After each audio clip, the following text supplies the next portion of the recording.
Welcome to my channel.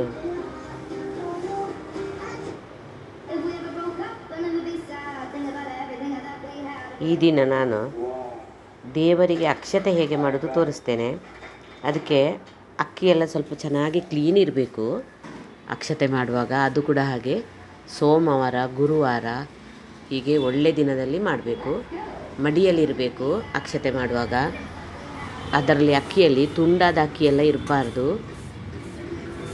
ನೋಡಿ, ಚೆನ್ನಾಗಿ clean ಮಾಡಿ ಇಟ್ಕೊಳ್ಬೇಕು. ಸರಿಯಾಗಿ ಹೀಗೆ ನೋಡಿ, ಹುಳ ಎಲ್ಲ ಇರಬಾರ್ದು.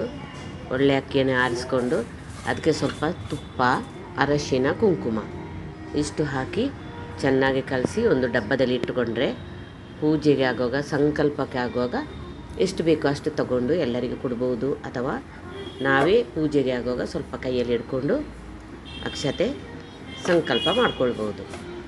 ನೋಡಿ ಯಾವ ರೀತಿಯಾಗಿ ಮಾಡೋದು ಅಂತ ತೋರಿಸ್ತೇನೆ.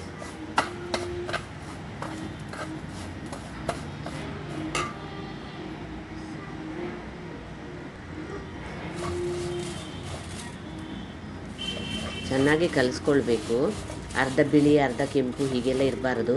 ಗುರುಗಳಿಗೆ ಆದರೆ ನಾವು ಅರಶಿನ ಹುಡಿಯಿಂದಲೇ ಮಾತ್ರ, ಕೆಂಪು ಹಾಕಬಾರ್ದು. ಅರಶಿನ ಹುಡಿಯಿಂದ ಮಾತ್ರ ನಾವು ಅಕ್ಷತೆ ಮಾಡ್ಕೊಳ್ಬೇಕು. ಆಂಜನೇಯ ದೇವರಿಗೆ ಆದರೆ ಕೇಸರಿಯಿಂದ ಮಾಡ್ಕೊಳ್ಬೇಕು. ಈಗ ಕುಲದೇವರಿಗೆ, ದೇವಿಗೆಲ್ಲಾದರೆ ಅರಶಿನ ಕುಂಕುಮ ಹೀಗೆ. ನೋಡಿ ಇಷ್ಟು.